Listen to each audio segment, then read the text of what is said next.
चुनाव लड़ूं कि नहीं लड़ूं?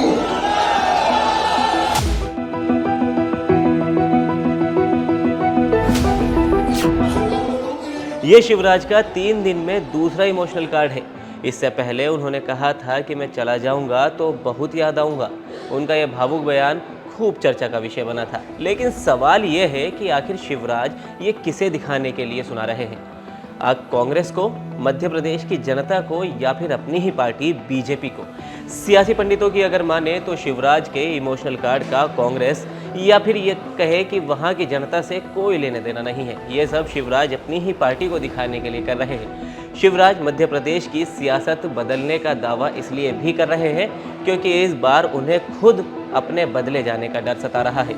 ये अटकलें क्यों है, चलिए ये भी समझ लेते हैं। मध्य प्रदेश में बीजेपी 79 उम्मीदवार घोषित कर चुकी है। इनमें शिवराज का नाम नहीं है। बीजेपी ने 3 केंद्रीय मंत्रियों समेत 7 सांसदों को मैदान में उतार दिया है, लेकिन शिवराज की सीट अभी तक घोषित नहीं की गई। बीजेपी सामूहिक नेतृत्व में चुनाव लड़ने की बात कर रही है, लेकिन मुख्यमंत्री के होने के बावजूद शिवराज सिंह को चेहरा नहीं बनाया जा रहा है। पीएम मोदी 25 सितंबर को जब भोपाल में थे तो उन्होंने 40 मिनट तक भाषण दिया, लेकिन ना तो उन्होंने शिवराज का जिक्र किया और ना ही उनकी सरकार में चल रही महत्वाकांक्षी योजनाओं का।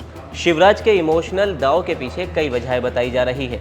साल 1990 में शिवराज सिंह चौहान बुधनी विधानसभा सीट से चुनाव लड़कर पहली बार विधानसभा पहुंचे थे।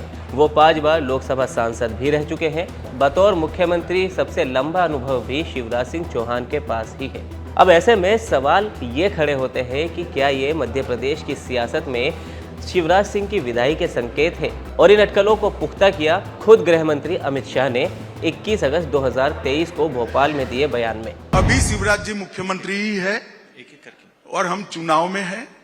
पार्टी का काम करेगी। आमतौर पर राज्य में मौजूदा सीएम ही चुनाव में बीजेपी का चेहरा होता है, लेकिन मध्य प्रदेश का चुनाव इस बार बीजेपी कुछ अलग अंदाज में लड़ने के लिए तैयारी कर रही है। बीजेपी अभी तक प्रधानमंत्री मोदी के चेहरे पर ही चुनाव लड़ रही है। अब ऐसे में शिवराज जनता के बीच जाकर भावुक हो रहे हैं और उन्हें अपने कामों को भी गिनवा रहे हैं। मैंने मध्य प्रदेश का राजनीति की परिभाषा बदली। अरे मैं कोई सरकार थोड़ी चलाता हूँ, मैं परिवार चलाता हूँ, परिवार। अब एक तरफ शिवराज जनता के बीच जाकर इमोशनल कार्ड खेल रहे हैं तो दूसरी तरफ कांग्रेस भी उन पर तंज कस रही है। शिवराज जी ने बोला कि जाऊंगा तो बहुत याद आऊंगा। आखिर क्यों इस तरीके का उन्होंने बयान दिया? इसलिए क्योंकि उन्होंने हार स्वीकार कर ली है। बीजेपी में जिस तरह के समीकरण इन दिनों बन रहे हैं तो ऐसे में कयासों ने जोर पकड़ लिया है कि कई दशकों के बाद अब शिवराज सिंह चौहान की राजनीति की रफ्तार धीमी पड़ने लगी है। लेकिन वो भारतीय जनता पार्टी में ऐसे नेता है जो खुद को रीइन्वेंट करते रहे हैं, यानी कि वो बदलते राजनीतिक परिवेशों में खुद को ढालने की हमेशा कोशिश करते हैं। तो शिवराज सिंह की इस बार विदाई होगी या फिर आने वाले चुनावों में उन्हीं के चेहरे पर बीजेपी मध्य प्रदेश में चुनाव लड़ेगी? आपकी इस पर क्या राय है? आप हमें कमेंट सेक्शन में ज़रूर बताएं। बाकी इसी तरह की तमाम वीडियोज़ के लिए आप देखते रहिए ABP लाइव।